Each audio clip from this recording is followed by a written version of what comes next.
This is a great honor for every fan of the Dallas Cowboys. I'm honored to be in the NFL.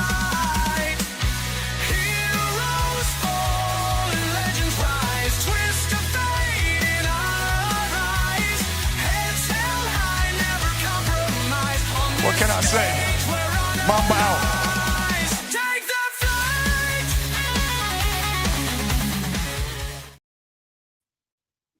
All right, what's happening, everybody? Welcome to the afternoon show presented by ESEN. I'm Chris Gonzalez, joined by Tony Gonzalez, Jay McLovin, and Big Glenn. How's it going, guys? Doing good. Pretty good. Hanging in there. Life could be better. Life could be better. We did take the series from Seattle. We gave up one game to them, so now we're a game and a half back. So that was a good thing to see. However, the Dallas Stars have lost 2 in a row to Edmonton, so now they play tonight. So, and I know we're gonna get into all of this. So yeah, it's been a little bit of left, and a little bit of down, honestly, sports wise, Gonzo. Yeah, we feel your pain on the baseball. The Reds played the Cubs. We should have swept that series. We was up one game 8-2. We blew it. We was up another game 8-4. Blew it. We're hitting the ball, but now our relief pitching's having some issues. But we hit the ball good just to beat Kansas City. I thought they was going to come back. Had bases loaded. Up 7-4. Had bases loaded in the last inning. I was watching that game. Yeah, but we hung on and won that one. So nice. We're hitting the ball. Now we just got to get. You guys are also currently in second place in your division, correct? Or y'all? It could be third. Okay. We're second or third. I think we're still in second. We might be. We're about 500. We're kind of hanging right there. Yeah, you are. Oh, damn. Actually, you're in fourth. Really? Yeah, but you're not too far off of third place. You're tied with Milwaukee. The both of you are at 6.5 back, and St. Louis is 3 back, and of course Chicago's leading. So, you're right there. You're basically tied for third. So the next couple of series will obviously dictate where you go from there. Yeah, we gotta, and we have the Cubs coming up again, and then we have the Brewers after that. So I mean, if we play good, we could be in first. We could be almost in first by next week. Yeah, we gotta play because you got two. You know what I mean? Playing against 2 divisional opponents back to back after the Kansas City Royals. At the very least, you could be in second with a couple of games back. Yep. Depending on how well you do in those 2 series. I mean, you could position yourself, within second place, being a game or 2 back. So that's not bad. I mean, you guys are still very much right in the mix. It's like you said, especially with the Brewers and the Cubs. I mean, that's an excellent opportunity right before the All-Star break. How far are we out from the All-Star break at this point? We're not too far out, I don't think, are we? About the middle of July. Yeah. So we're about a couple of months, about a month and a half or so, right? About 7 weeks. Yeah, it's about 6, 7 weeks. It's probably the same week as the WNBA All-Star. And that's on the 19th, July 19th. I mean, that would be a really good place to put yourself. If you could get within a game or 2, if you can't get first, if at the very least you could be a game or 2 from first going into All-Star break, then that would put you in a good spot. One thing that has changed a little bit, the Tigers division now is probably the best division in baseball. It was the Dodgers division, but now the Tigers, the Guardians, the Twins, and the Royals are all over 500. Hell, the Royals are in 4th place, and they're 3 games over 500. So things have shifted a little bit. The Tigers division is really playing well right now.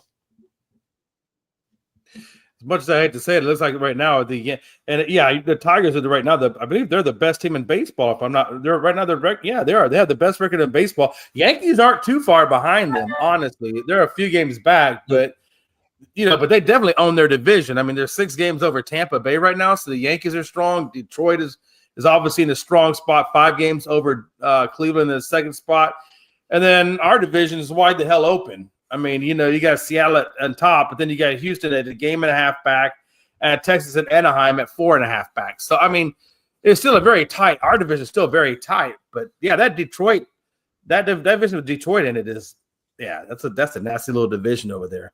Not to mention, obviously, the NL West. The NL West is a very tight division. Well, guys, let's get into it. Let's talk a little NBA. Let's go into last night's game. We had the Oklahoma Thunder defeating the Minnesota Timberwolves 128 to 126. Big takeaways for me in that game, of course. Alexander, the MVP, man, 40 points, 9 rebounds, 10 assists. Williams also had 34 points for them. The other big takeaway with the Timberwolves, if you would have told me that Randall would have 5 points and Edwards would have 16, and they would only lose by 2, I would tell you it was crazy. But they did lose by 2, fell a little bit short. Other players stepped up.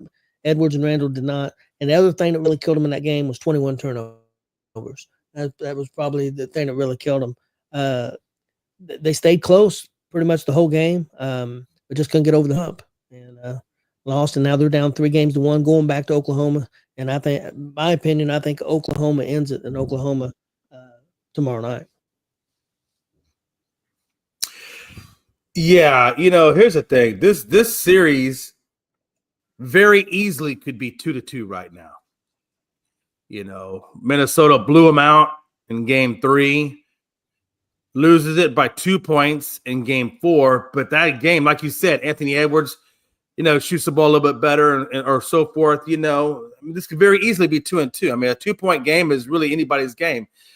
The fact that they're not, or they could get over that hump to make it 2-2, and they're going back to OKC 3-1. You got to imagine that psychologically the momentum is just depleted out of Minnesota. I don't know that at this point, if anybody on that team believes in themselves, that they can actually come back and win that series. Yeah, because that's devastating when you get that close and you can't do it.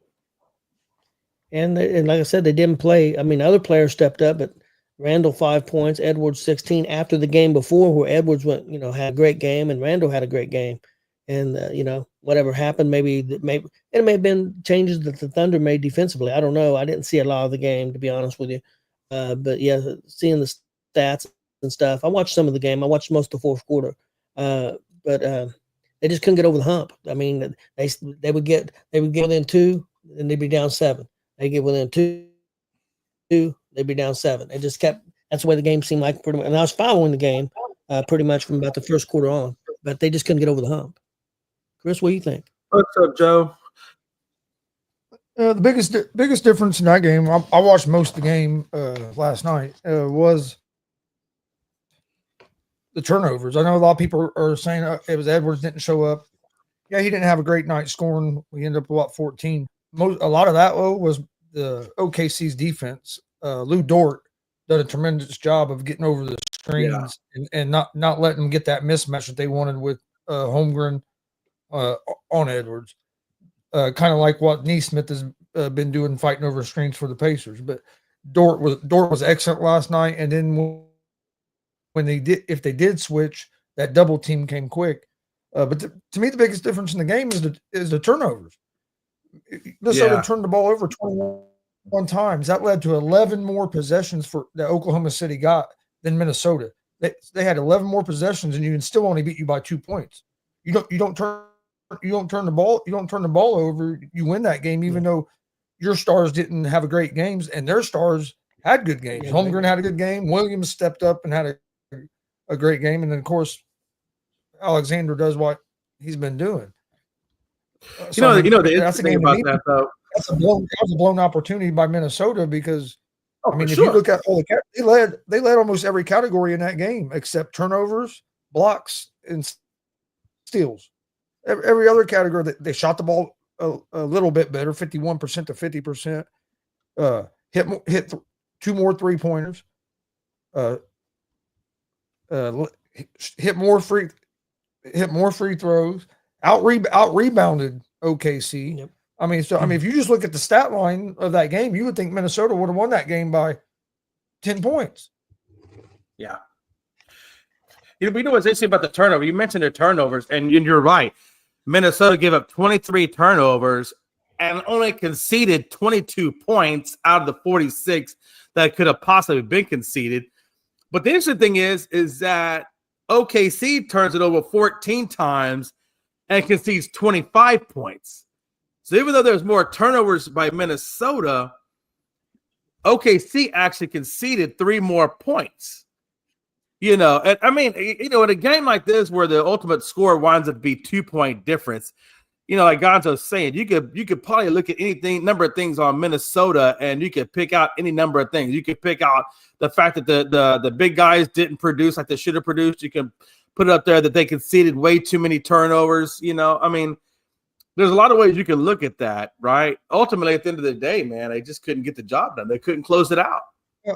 The thing is, if you give, I don't care who you are, if you give another team 11 more possessions than you, oh yeah, all right, odds are you're not going to win. Yeah, that's true. I mean, because especially in the playoffs, when you're playing against other good teams, you might be able to get away with that against some of the weaker teams. But this deep in the playoffs, where all the teams are real good, you can't give a team 11 more possessions than you. Thunder are arguably the best offensive team left. I mean, you can make that argument. So yeah, to give the best team offensively that many more possessions, it's going to kill you. Big Glenn, what do you think? I think this series is over. OKC rocked Minnesota pretty much, and this is a wrap. It's going to end tomorrow night. I think it's quite possible. I don't disagree. I originally thought I thought it would go 6 games, but I think Thunder could get it done in 5. Yeah, Minnesota's out of gas, man. Like, I think they've used all the energy trying to put away Golden State in the previous round. So, yeah, I mean, SGA had a hell of a game, man. 40 points, 10 rebounds. I forget how many assists he had. 4 assists, 13 of 30 shooting. Probably could have shot the ball a little bit better, but honestly, the guy was just playing well. The whole team played well. Even throughout this series, has played well. When Anthony Edwards, I think his 3-point shooting was 5 of 13, 1 of 7. That hurts. It hurts, especially when you lose by 2.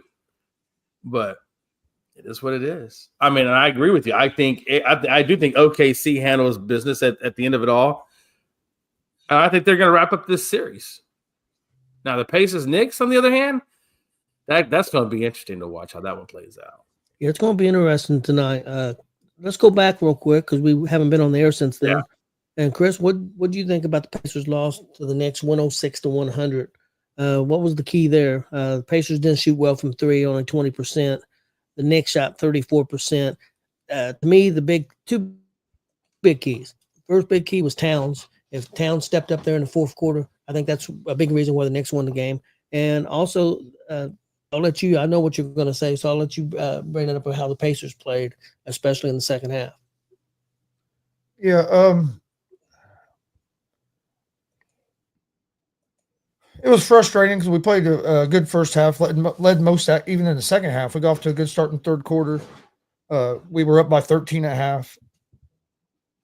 At the end of the third quarter, we were still up by 10. So, I mean, but I think when the game – well, first of all, I think one big part of that game was the last 2 minutes of that second quarter. We had a chance to extend our lead from 15 up to maybe 20 or 25. Or no, we had the lead at 20, and we could have tried to keep it at 20 or go up 25. Instead, we let them get down to 13 at half. So they feel a little better. But the big moment in that game when the momentum shifted was when Nesmith rolled his ankle. And it was just like our defensive intensity disappeared the rest of that game from that point on. I don't know what it was, but we just never got back to that level that we were playing the rest of the game from the middle of the third quarter and then the whole fourth quarter. And then in the fourth quarter, we decided that we want to play fucking ISO ball, not pass the ball, and let's just dribble and try to dribble over people. And that we didn't do that the whole game. The first 3 quarters of the game, ball was moving, offense is looking good. And then for some reason, after we lost, the momentum of the game shifted there when that injury happened. We decided it was going to be a lot of ISO ball, and that's not Pacer style. Pacer style is the ball moving, and I think and if you watch that fourth quarter, Pacers played the Knicks' pace. The pace of the game slowed down. We wasn't pushing the ball like we normally do. I think we got a little comfortable in the first half, and then the momentum shifted on us in that second half, and we weren't able to get back. I'm not worried though. I think we win tonight, go up 3-1. We've lost game 3 of the other first 2 series. We done the same thing in Cleveland. We won the first 2 games in Cleveland. Came back to Indianapolis, got beat, and then in game 4 we came out and we beat Cleveland by 40-something point, or was up by almost 40 at half. I'm not saying we're going to be up by 40 at half tonight, but I do think we win this. I think Pacers come out. Carlisle will have them refocused, and I think we get the win tonight. Neesmith came back in the game, was moving pretty good, so I think he's all right, which is a big thing because we need his defense a lot because he's one of the best guys we have to match up on Brunson. Even when Brunson gets his points, Neesmith makes him work for it. He makes him work for it, and I think Brunson gets tired. Yeah, Neesmith helps wear him out. So, but like I said, last Friday, or well, I guess it was Sunday's game. Yeah, Sunday's game. Thought we played pretty good in the first half. Thought we played second half was one of the worst halves of basketball we played in the playoffs this season. And, we ain't going 5 for 23 again, though. We still only lost by 6 points. You know, no, Glenn. You went 5 for 25. Close enough. No. That's 6 and points. Another thing that killed us on Sunday, free throw shooting. We couldn't hit free throws for nothing Sunday, and that's not like the Pacers. Pacers usually shoot the free throws pretty good, but we missed quite a few free throws Sunday. But like I said, I think we bounced back tonight. We got our secret weapon back, and Pops Halliburton will be back in the building. So you got the ESEN championship in the house tonight. I think it's going to be a big Pacer win tonight. We've won in game 4 in all of our series. It's been seems like we bounce back after we lose a game in the regular season. There wasn't a whole lot of times where we lost back-to-back games. I feel good tonight, or going in tonight. Can't wait for 8 o'clock to get here. I feel good too. The only thing that worries me a little bit is the Knicks has been very good on the road. The Knicks has not been good at home. I think they've only won 2 games at home in the playoffs. They've been a lot better on the road. So that worries me a little bit, but I do have confidence. Big Glenn, we'll let you go next, and then we'll finish up with Jay on this. Yeah, we're not going 5 for 25 again. Obviously, Neesmith going down with the roll ankle is kind of a bummer, but Rick's going to have the guys ready tonight. I think if the Pacers can get to about 60 points at halftime, they will win this game tonight. The Pacers have to get to 60 points at halftime to pretty much secure this win. So I will give you. It'll be as simple as that. And One other thing, Benedict Mathurin has to get his head out of his fucking ass. No shit. He's not, especially this series. He's not played well at all this series, and he's a lot better than what he's been playing. I mean, he needs to have I really thought he was going to be a big factor for us. We didn't have him last year. And he hasn't been the factor I thought he would be. I don't know why he's struggling, but I think he shows up tonight finally. I think he gets a good 20 points to help us get over the hump, and in this Bad Boy 5 and the Elite Sports and Entertainment Fantasy Football Championship is going to be in the building tonight. So if you watch in the post game on TNT and you see a big tall guy in the back with the belt hanging up a belt when we win, you know exactly who it is. Big tall guy. Who the hell's a big tall guy? Sure is not Rick Smith's. Joey, what do you think, man? Man, it was interesting, man. 5 of 25, and yet they didn't want to go away from the 3 ball. They wanted to keep shooting it. I always say, man, people want to live and die by that damn 3. That 3 ball is just a killer when you're not on. And when you're not on, I keep telling people, man, stop trying to shoot the damn 3 ball. Just drive it to the lane, get the foul, and get the 3 on the old-fashioned play. Why are we not doing more of that? The Rockets didn't do it. Several other people didn't do it. The key for New York is just don't let Neesmith, and especially in tonight's game, they can't let Neesmith get going. Don't let him get in a rhythm, because that guy can kill you. He's like a Buddy Hield. When he finds that rhythm, he don't stop. And so they got to let Neesmith keep him out of the game. That's big, number one. Halliburton, too, but that's big. Neesmith is big. If you let that guy get streaky, man, he'll. You saw in that one game, what he had, 5 3, or was it 6 3-pointers in a row? and New York still didn't want to put nobody on them. It was crazy. But yeah, that's the biggest thing for you guys, man. Don't live and die by the three. I know, and you know that's the other thing about even New York. Like New York, they actually used a fourth person in their bench rotation to let Shamet get some minutes in, which Thibodeau hasn't let that happen in quite some time. So yeah, you know, Hart had 10 rebounds, Towns had 15. I mean, that's 25 rebounds. I mean, they were rebounding and doing the right things. Brunson, I didn't see what Brunson did, but it looks like he went 6 to 18, 1 of 5.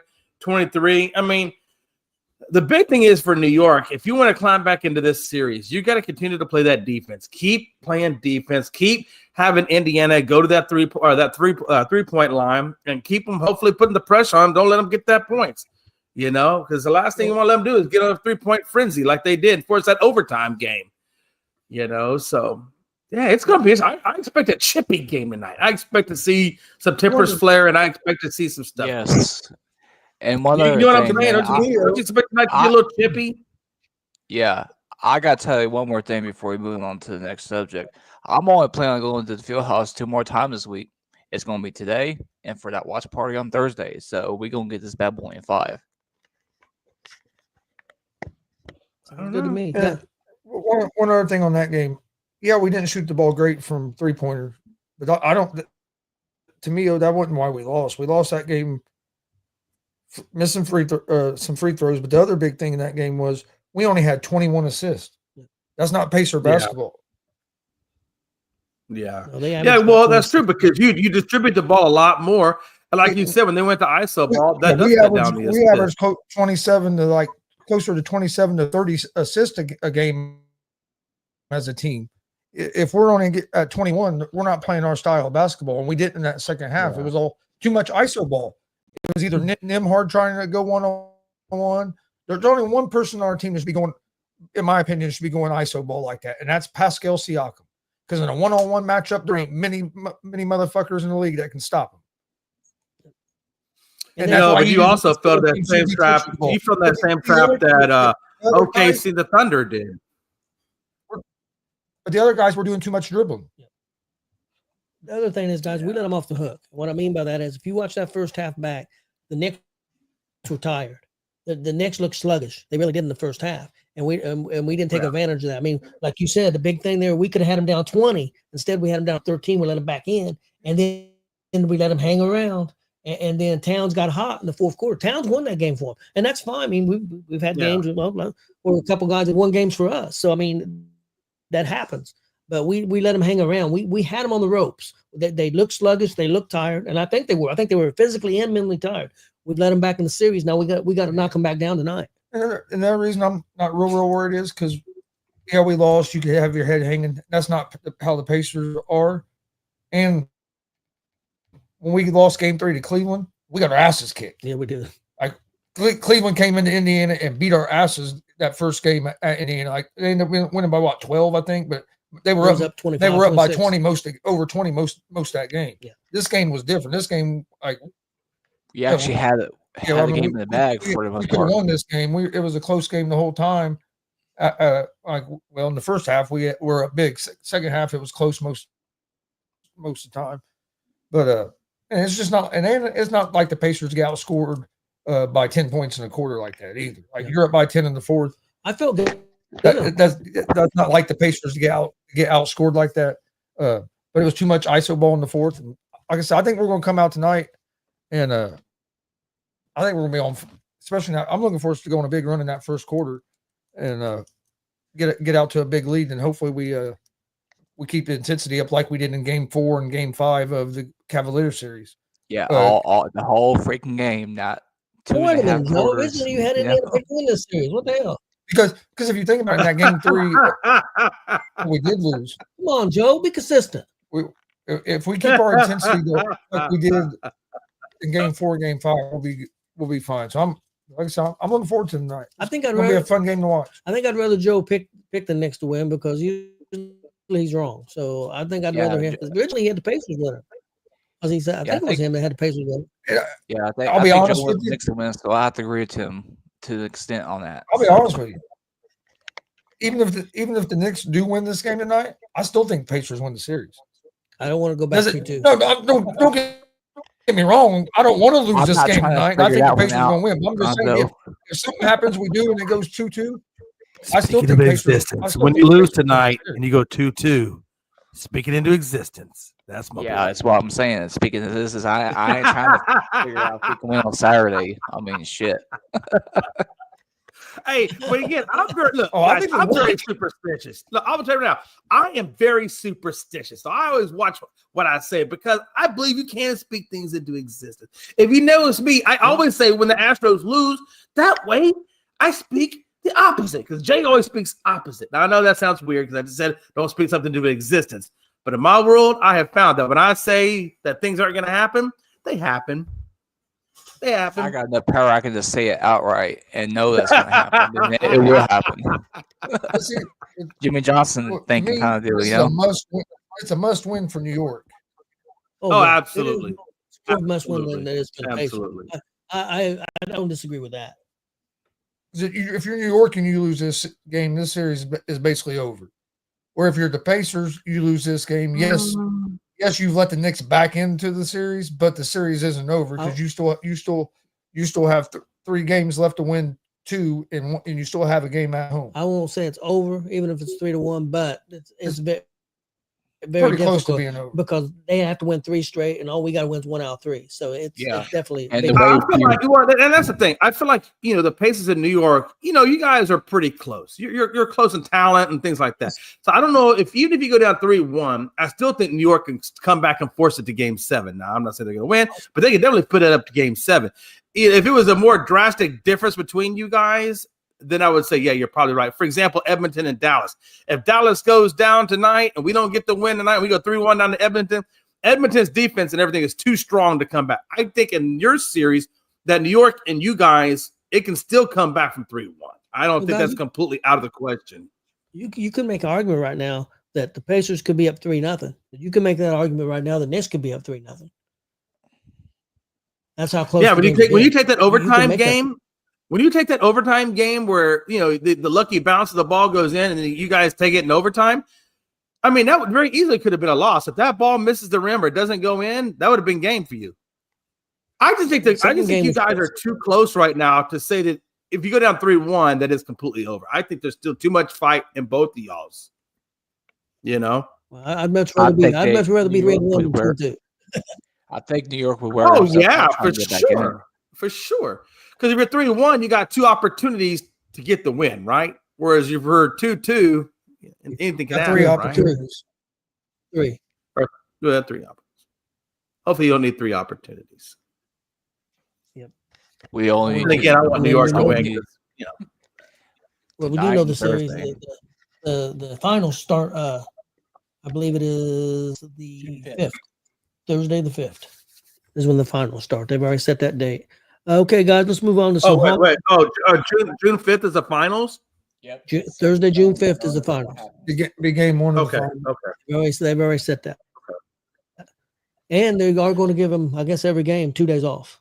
Yeah, they always do for They should give them. They should give them 2 days off, even in the regular playoffs. Before you get to the finals. It used to be, but every series has been. That's spread it out too much. I mean, I know it spreads it out, but it also prevents injuries. When you're playing hard minutes like that, it's better for player safety to do it that way. Jay, if they're going to do okay, I see what you're saying, but they can't say we're going to give 2 days off for player safety when they play back-to-backs all the time during the regular season. They play back-to-back days. Yeah, they play back-to-backs once a month. So I mean, if you can play back-to-back, why do you need more than 1 day off? I don't have a problem with the 2 days in the finals, but on travel, when you got to travel, I think 2 days days is good. But if you're playing like the back-to-back home, I think 1 day is plenty. Yeah, right. I agree with that. But if you got to travel to the other place, I do think you should get the extra day. Yeah, absolutely. We played to Indiana on Sunday. Now we're playing Tuesday. Now what's going on with Neesmith's ankle? You said you rolled the ankle. They would have 2 days off till Friday, and the next one played Friday because they're traveling. Yeah, when you're traveling, I think you should get the extra day. But when you're not traveling, I mean, I don't think them guys want that extra day because that's just a day of them sitting at the hotel. doing jack shit. hotel in a different city, just you know what I mean, with not a whole lot to do.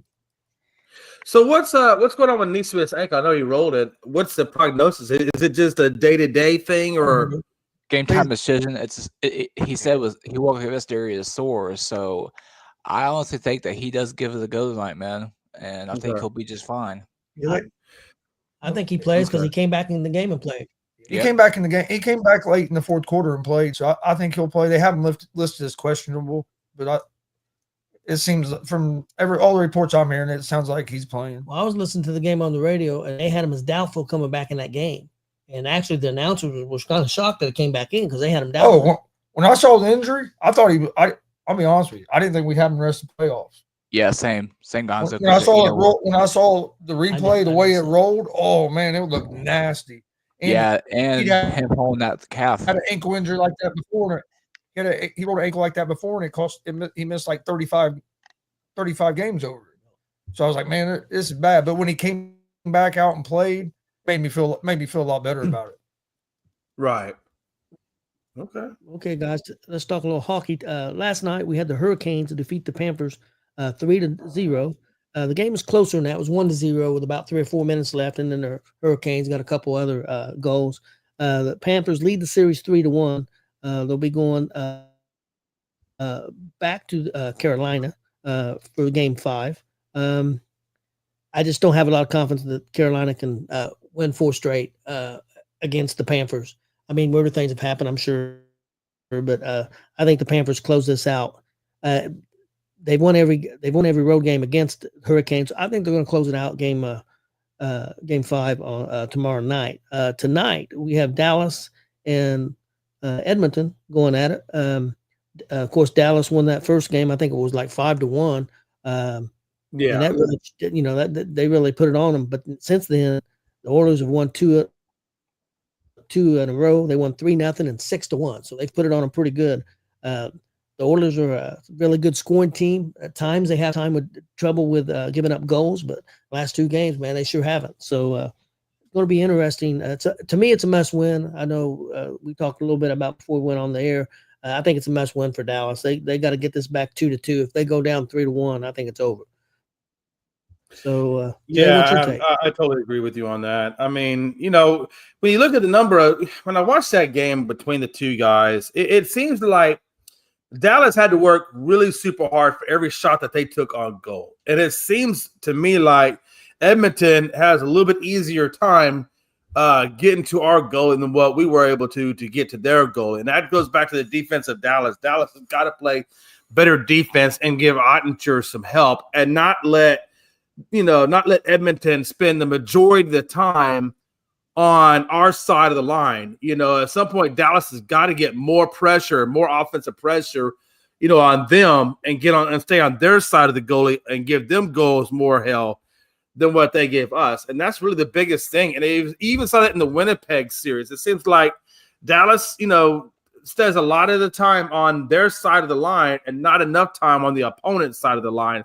And that really kind of frustrates me, is that Dallas really has to do a better job getting to the goalie and spending more time on their side of the ice and giving their goalie a little bit more and their defenseman a little bit more hell. And I think that's just huge for Dallas. And I don't know if they can do that, but that's definitely what they have to do.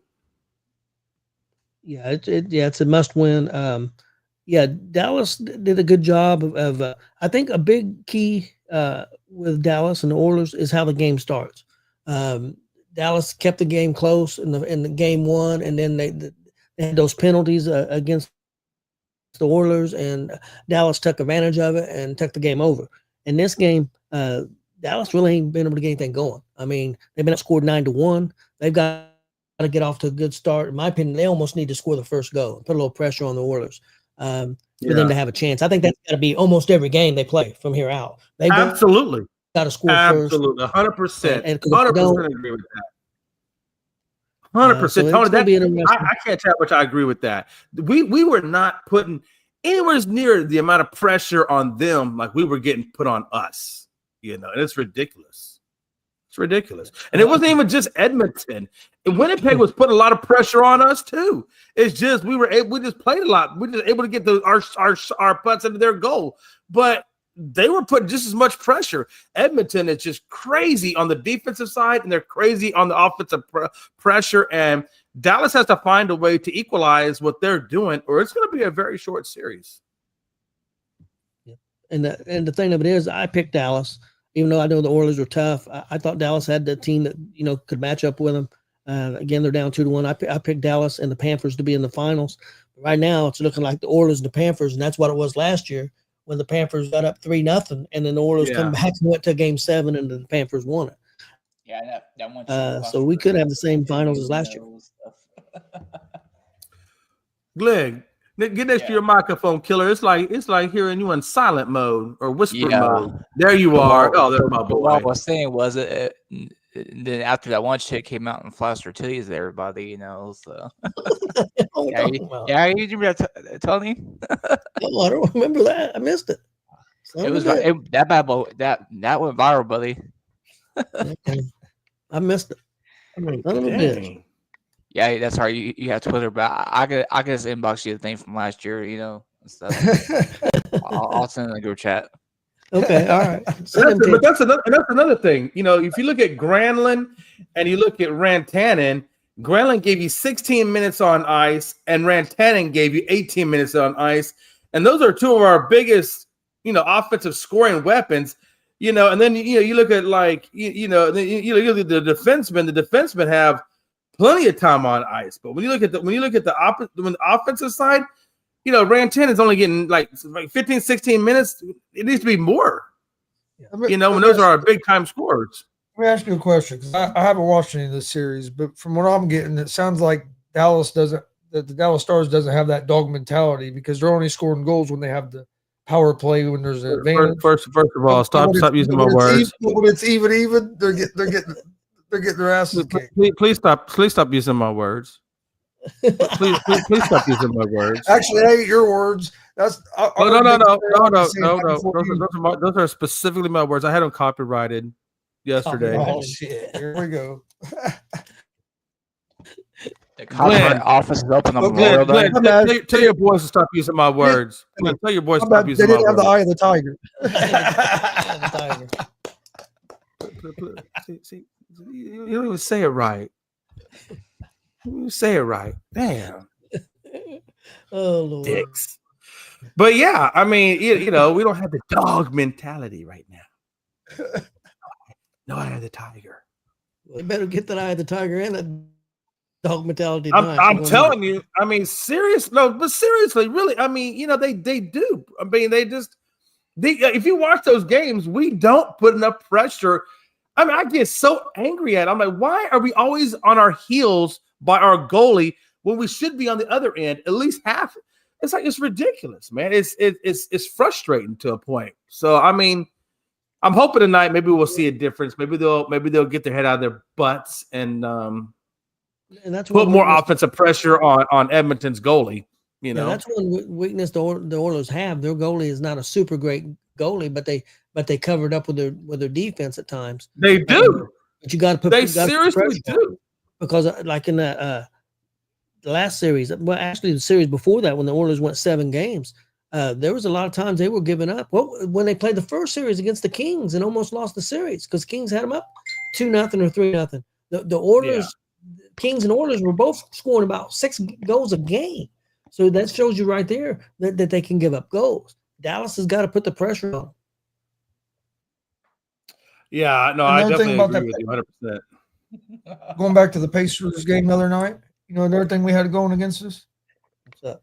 Pacers have never won a playoff game on the same day as the Indianapolis 500. Anytime we have a home game the same day of the Indianapolis 500 in the playoffs, we lose. 4 times and lost each one. But we ain't losing tonight, though. Hey, Glenn, but this is a serious question. Because you were at the game Sunday, correct? Yes, that's correct. I did the double. I'm assuming a lot of that crowd probably done the double, went to the race, and then went to the game that night. Yes, absolutely. You know why I know that? Was the energy? Yeah, I know you've done both, but was the energy in the building, like in the fourth quarter, the same as normal, or do you think maybe the The the tank went out. crowd Yeah. got a little tired. Yeah, Because the on, tank, on TV, it sounded loud, but it didn't sound like as loud as it normally does. yeah, the tank went out in that way, and I think Neesmith being out for most of the second half hurt that, obviously, because I could just feel the way the mood in the building was shifting. I can definitely notice that for sure. But how I know a lot of people did the race and did the game afterwards is because when I got dropped off at Gamebridge a little bit before 8 o'clock, which was but after I got out of the track and stuff like that, it was about 7:40, so it was about 20 minutes before tip off, and it looked like they hadn't even opened the doors yet. So everybody trying to get in at the same time. Yeah. But yes, to answer your Wonder if they question, should yeah, almost make the it tank 8. ran out, unfortunately. But the tank ain't running out tonight. It's gonna be full steam ahead. We gonna hit them like a Mack truck. Okay, guys. Another topic I didn't bring up it before, but I wanted to bring up, especially because Glenn's on here and Chris follows it quite a bit. It's about Caitlin Clark being injured, out at least 2 weeks, a minimum of 2 weeks. Glenn, what's your take on this, and how's it going to affect the Fever in the next few weeks? Probably you're talking 2 weeks. What's that probably for WNBA? What, 4 to 6 games? Yeah, I think we'll be all right because most of the teams that we're coming up on are like Washington, Connecticut. I think we face them at least 2 times in the next several weeks. So I think we'll be all right without her. We might drop a game or 2 here and there, but I think we get 75% of the games that we're going to play while she's out. But this is definitely an injury we have to watch because Oladipo had a similar injury back in the day and came back too soon and tore his quad. So And they say that she's been battling this since training camp. Really? yeah, that's why I say So that. probably Aaron on But the that's a long time to be battling a quad injury, though. I mean, she must have been dealing with the pain quite efficiently if that's the case. That's what McAfee was saying that and he said that's what the Fever had reported or whatever, that she'd been dealing with the quad injury since training camp. I think she could play. So, I think if it was a have to, like if this was the playoffs, she'd be playing. But I think I don't think it's trying to. I agree with Glenn. You hate that it's happening, but this is like, if it was going to happen, this is the part of the schedule where you would want her to have to miss, because you got a couple games in there against teams that you feel like you can beat without her. This is interesting. This is the first time she's ever missed a game. Yeah. Through college or in her short WNBA. Like she never missed a game in college either. As long as she's back by the end of June, we'll be all right. It has to be bothering her pretty bad if she's missing the game. One thing I'm interested in seeing, they don't have nothing to do with the Fever winning or losing, is the ratings for these games. Yeah, speaking of which, the ticket price is going to go down for sure. Well, yeah, I want to see what the rating, because the Fever games have been doing real good ratings. How many people are going to tune into the next game with Clark not playing? I'm interested in seeing that, and then another thing, like they go on the road. A lot of these road games they go on, teams have moved to bigger arenas because they don't have enough tickets. Well, now she ain't playing, or them arenas going to be pretty much, you know what I mean? Are they still going to be full? Yeah. So it's going to be interesting because everybody wants to talk about how she's not the main draw. I think this right here is going to prove that she's the main draw, because I think you're going to see a dip in some of the ratings for some of these games that she's not playing in. Glenn, I got a question. Who handles the point guard now? I think it's going to be Sydney Colson, from what Stephanie White said today. Yeah. Hey, real quick, I know you guys watch more. You guys watch more WNBA than I do, or is this a comments left? I stopped watching the WNBA with the comments left. But so I know there's 13 teams. How many teams actually make it to the playoffs from each conference? Because you got 6 on the East, and I believe you got 7 in the West. 8. I think 8 makes it. I think 8 So 8 total teams make the playoffs. Yes. So out of the 13 teams, 8 are in. Okay. I got you. Yeah, like Four speaking of ticket prices and in each viewership, conference. it's some of the prices for the Sun and Liberty, not Sun and Liberty, but the Sun and the Fever game on Friday. I mean, you can sit courtside right now for about $382. That's how much everything's dipped already. That is crazy. Yes. So to go to a WNBA game, if you want to sit courtside, it only costs you about $350 or so. Yeah, Well, it's usually more than that, but that's it's since usually over Clarkson 1,000. playing. Those prices are usually over 1,000, especially Yeah, row when one. Clark's playing. Oh wow. That's Yeah, how these popular prices are Clark wow. is. Yeah. I'm happy I can worry about tickets for this around Christmas, I guess. I really hope Houston will bring back. I'm still always hoping that Houston will bring back a NBA team here. You know, I mean, we love to play basketball here. I don't know why. You know, Leslie Alexander, I'm pretty sure he let go of the comments because he felt like it wasn't a moneymaker, but I just wish I would bring him back. Speaking of that, I watched a little bit of a UFL game the other day, Yeah. and it was in Houston, and there wasn't nobody that, like, no fans there. Or all for the UFL Roughnecks? games like that. Yeah, like it was a Roughnecks and damn it, I forget the other team's pretty good. I forget who they were playing now, but it was in Houston, and there wasn't. I mean, it was basically empty. Yeah, I don't even know if people Yes, it was are really Battle Hawk. truly, you know, to be honest with you, the UFL doesn't really get a lot of coverage here in Houston. I can speak for Houston. For Houston, it doesn't get a lot of coverage. I don't even know how many people really follow UFL in Houston, which is probably why the attendance was low, because we don't get a lot of advertising. You don't see a lot of advertisement around here about it. So I'm guesstimating that's probably more of a marketing issue in Houston as to why people aren't there than anything else, because it's not marketed well here at all. I don't know how you guys Like do you guys have a like that was one, like I said, was one of the first games I've seen. So right. that I was watching any of this year. I watched a little bit of it, and there wasn't hardly nobody there. I'm like, damn, I thought there'd be more people there than that.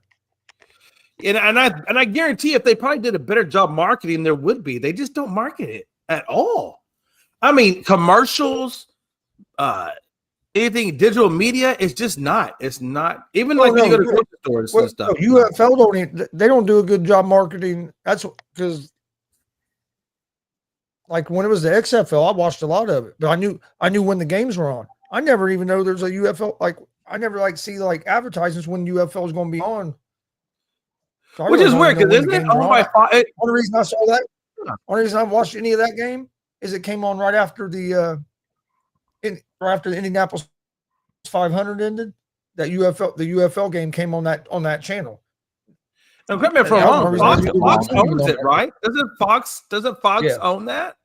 Yes. But they don't. But everyone I watch Fox TV channel, I don't ever see the game. They don't own it, but they have the TV rights.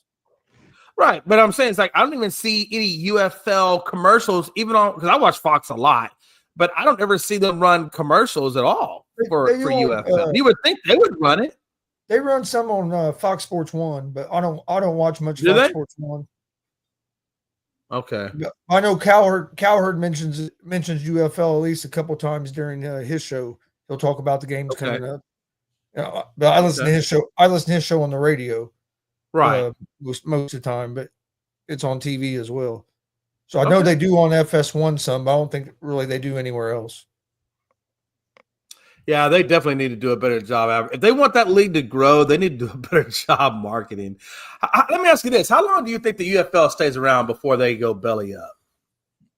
I give it another year or two. Okay, because like Chris said, if not many people are going to the games, how are they making money off of it financially? You know, I mean, yeah, you can say TV rights, but I wonder how many people are actually watching it on TV. I'd be curious to see what the ratings are for those games. You know, I know the ratings for the Indianapolis 500 were insane. They got over 7 million viewers and picked over 8 million at the end of the race. And there was over 400,000 people there. Yeah, it was. Let's touch on that a little bit. You was there. What'd you think? I know you bet and picked the winner on one of your bets. My question was Big Glenn down in the snake pit partying? No, I was not. I did win tickets Man. for those, but I flipped those. There ain't no way my ass to be going down there, especially knowing I have to be at the Pacer game 3 like I was. I was all in conserve mode, buddy. You wouldn't have made it if he'd been in snake pit. I would have had a wheelchair to wheel my ass out of that place. Well, here's Yeah, something that needs to be talked about too: is how great of a host city Indianapolis is for events, because like they had over 400,000 people there for the Indianapolis 500, and then just a few hours later, you have the Eastern Conference Finals game in the city as well, just to be able to host all the people. And the way Indianapolis is set up downtown, where you can walk everywhere. You know, IMPD, man, they was on it, man. They had everything in order. you know what we need next, guys, and I think we got the city to do it. I really do. We're going to probably say we're too small of a city, but we're set up for it, and that's Olympics. We're Yes. set up for the Olympics. We got everything that they need for the Olympics. Everything's right there. Oh, within a short drive distance, or all in the All same? with them, not even Not even with walk- drive distance. Everything's with the A lot of walking a walking distance. distance. Yeah, a lot of a walking distance. A lot of it's walking distance. Okay. Yes. And how many? And again, how is I'm assuming you guys got plenty of hotel space out there and things like There's a that. big one going up that's gonna be ready for the time when we get Jay, that WrestleMania. There was over 400,000 people at the race, Yes. Yeah. and that's not counting the Pacers and Knicks game all in the same day. And they had enough hotels for all that. I was just asking because I know that's one of the things they look at is hotel space and things like that. And they're finishing a brand new hotel Yep. right now, Right there across the street from the convention center. And again, but you know what though? I don't know why they haven't brought the Olympics to Houston. We have everything you need right here within walking distance. I can't tell you how many damn stadiums we have. You know, they can hold all of this stuff. You know, it's crazy to me. NRG Stadium, the Toyota Center, you know, Again, they another- probably But got not some even shit. just that, but you got the Astrodome too that's unused. I mean, there's lots of And then places. Super Bowl. I mean, they got plenty of hotels. God knows we got plenty of hotels. We got hotels all over the place. I keep waiting maybe for one day for us to get that because Need to that get really another is. Super You know, Bowl when as the well, Olympics come, because that's a huge there's a- economic there's a boost. lot You of know, people- Oh yeah, and we need another Super Bowl here in Indy too, because everybody, like you hear people in the media. There's a lot of people who say that when the Super Bowl was in Indianapolis, that was one of the best ones there was because of everything being in walking distance. Now Indianapolis did get lucky that year because that was like the warmest fucking weekend in February It ever. was in the 70s. It was in the 70s. Yeah, it was like 60. It was like 60, almost Yeah, 70 degrees in February, which never happens in Indiana. Once every 50 years.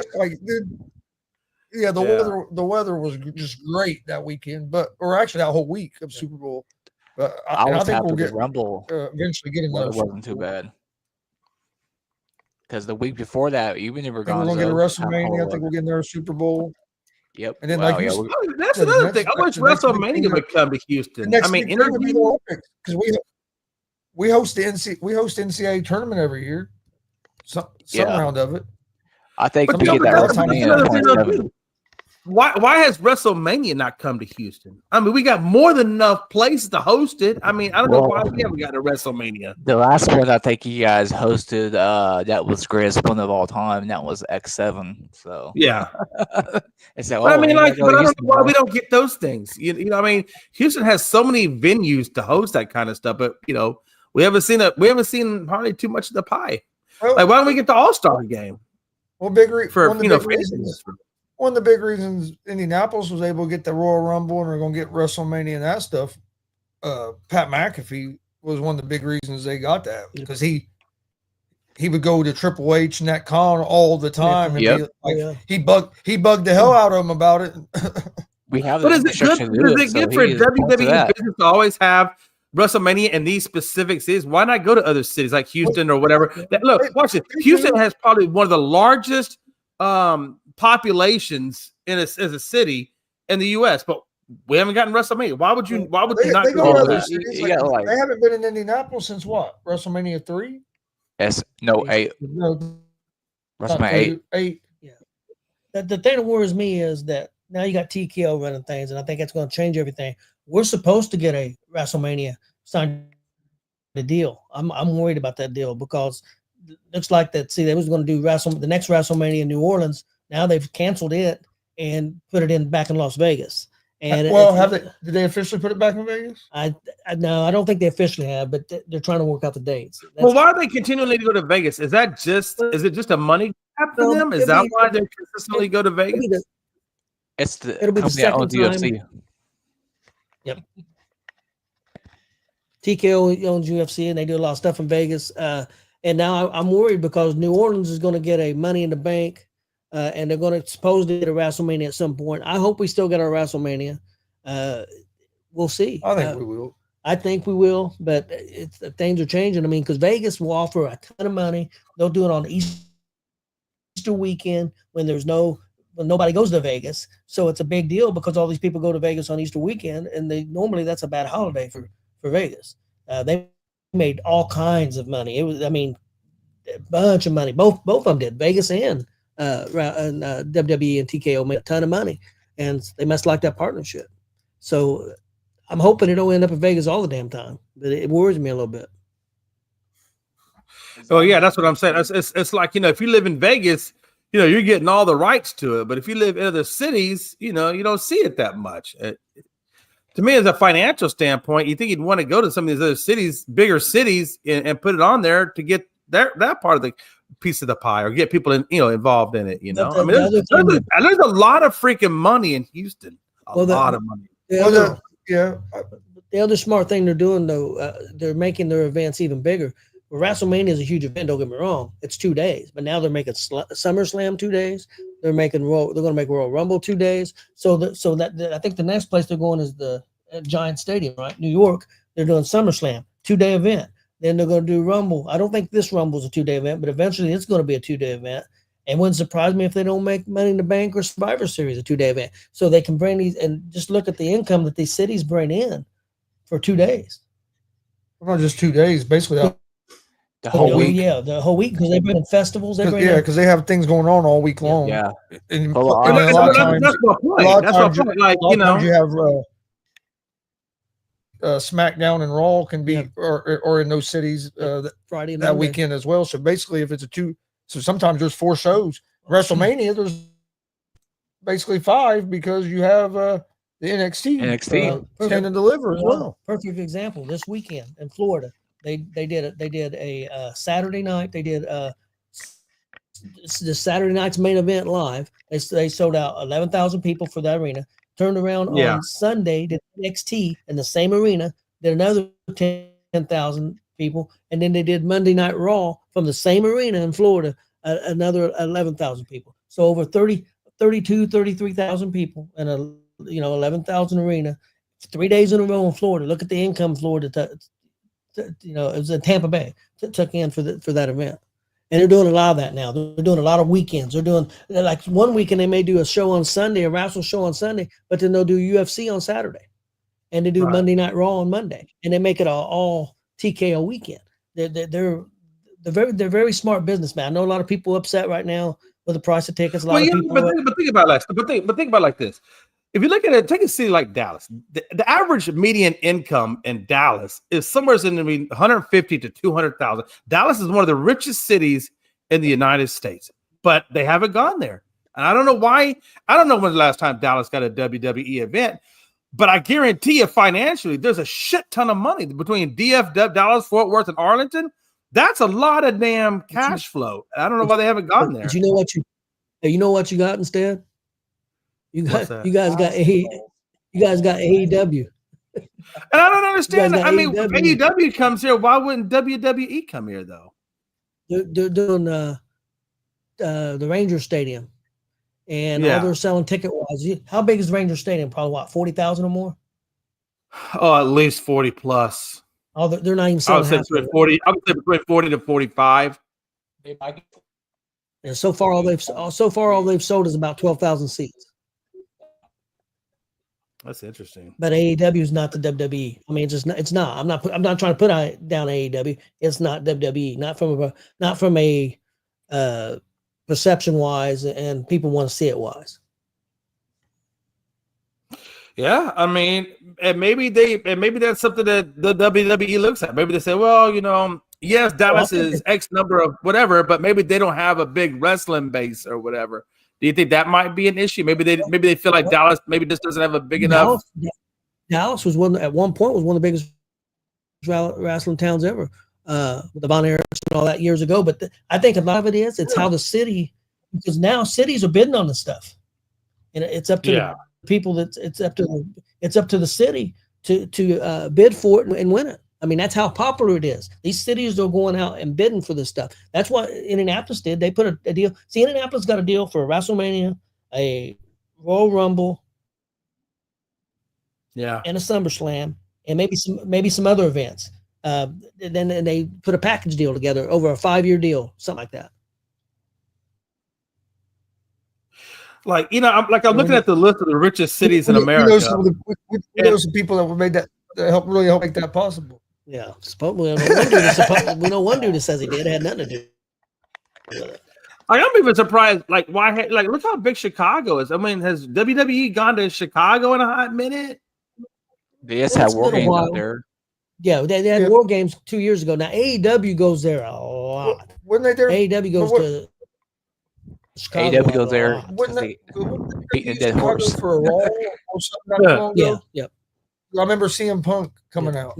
They did a Raw not too long ago there. They go to Chicago. Chicago's a big wrestling town. Who else, Glenn? Who else is a real big town? Cora Jade, but she speaking of that, she wrestling freaking Rachel Armstrong. I'm talking about big wrestling towns. What's the big wrestling towns?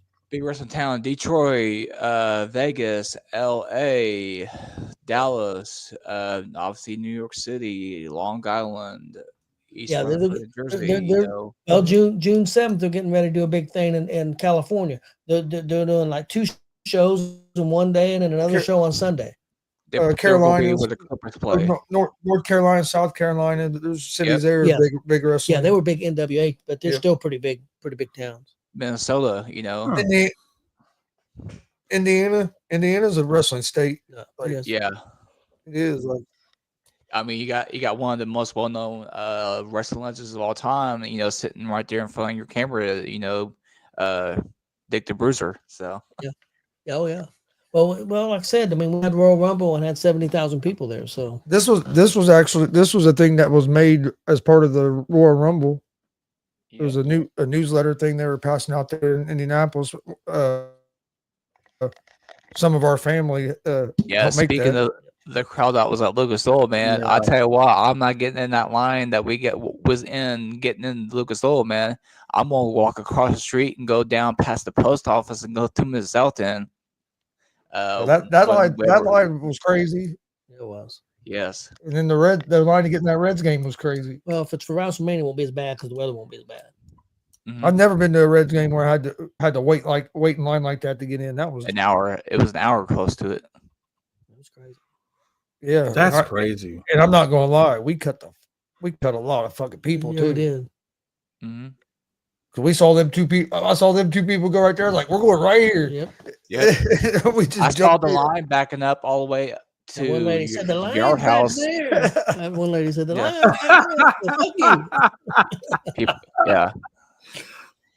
But but think about it, like, okay, if you look at the richest cities in America, Houston is at number 5, Dallas is at number 6. Yeah. But I'm saying if I'm a businessman like WWE, and I'm like, okay, the richest cities in America, 5 and 6 is Houston and Dallas. Why would I not go there and capitalize on that?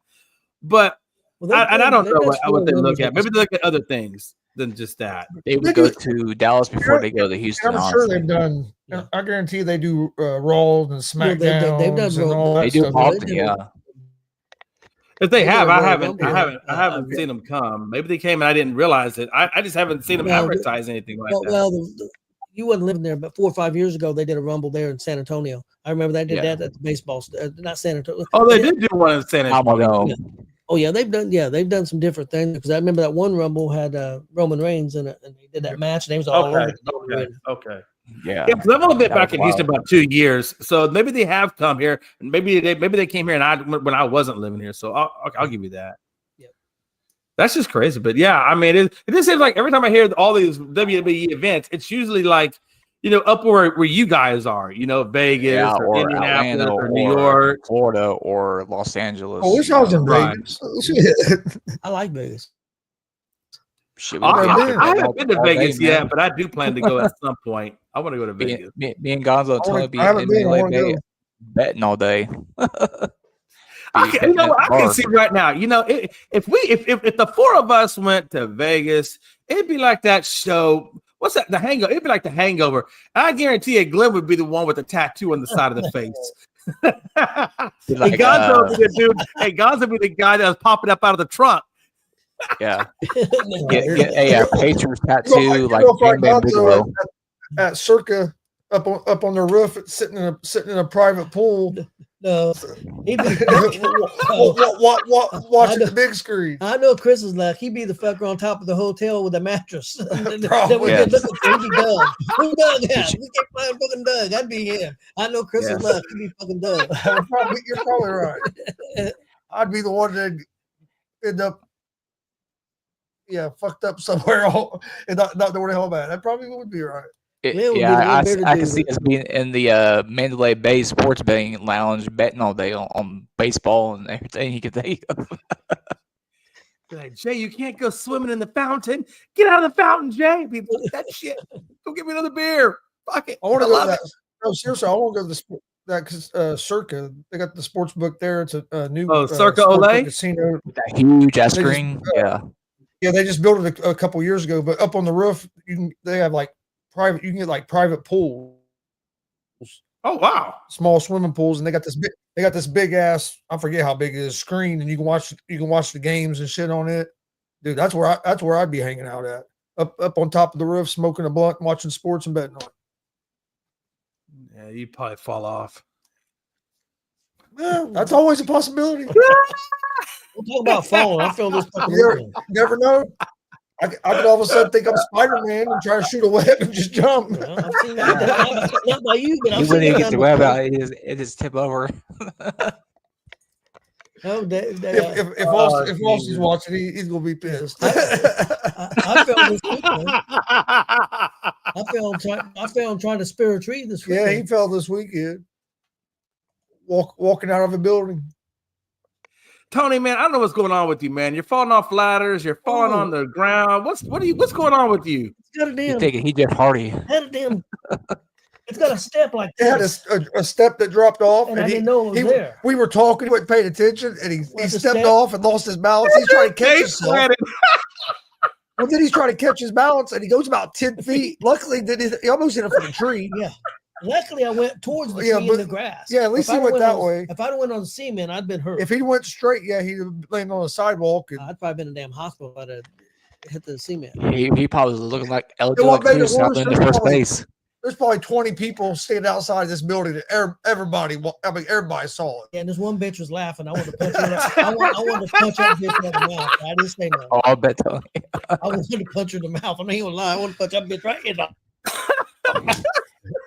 So Gonzo, It was more I need embarrassing to than know. anything. But then, but also, I'll admit, it hurt, man. Because the next day, it felt like somebody beat me with a baseball bat, man. did it look like I ain't gonna El lie. Cruz fighting in the first base? After the fact, I laughed about Yeah, it. he did. But I made sure he was all right first. Yeah, he'd have to. Yeah. Hey, yo, Pops, you all right? Did you see that fall? Looking like El Cruz. One of the wrestlers was coming out to help us carry the stuff, and he's coming over trying to pick me up. I said, "No, man, I said, I'll yo, get up Pops. in a minute." Yo, said, "I'll Pops, I get up in a gave second." you a 7. I gave you a 7 out of 10 stars It was for embarrassing. performing your fall. So, are you okay? He's like, yeah. Yeah, I'm all right. It was embarrassing. I ain't gonna lie, but at least I didn't go on the cement. I mean, even if you fall, it's not like you're tall enough. You're not going to fall very far. You know, it's just a That's little- true. But I'm glad you're okay, Pops. Pops, start paying attention, man. We can't have I you need getting to. hurt out there. Well, shit. You're not young as springtime anymore. He saw El No, I know. Cruz and was like, I want to do what he does, slide into first base and shit. I've been trying to get him into the ring. Shit, I can't handle the fucking outside. I ain't getting the fucking ring. Hey, I pissed Melanie off, man. We went and worked out at Planet Fitness the other day, and she's got up on that treadmill, and I walked by him. She's about 4, maybe 4.5. I took that arrow, man. I went it all the way up to 10. She's like, hold on for dear life. Oh, you son of a bitch. Yeah, they put it down, is it? Yeah.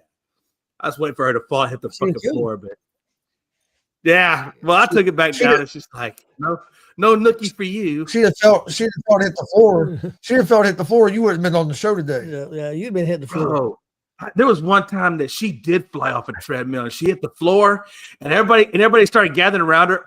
Bro, I walked outside the plane. I went next door, hung out in the little air, the little air, the kids are like doing stuff, and she come with it. You asshole! You couldn't wait for me. I was like, hell no, that shit was embarrassing. I got the hell out of there.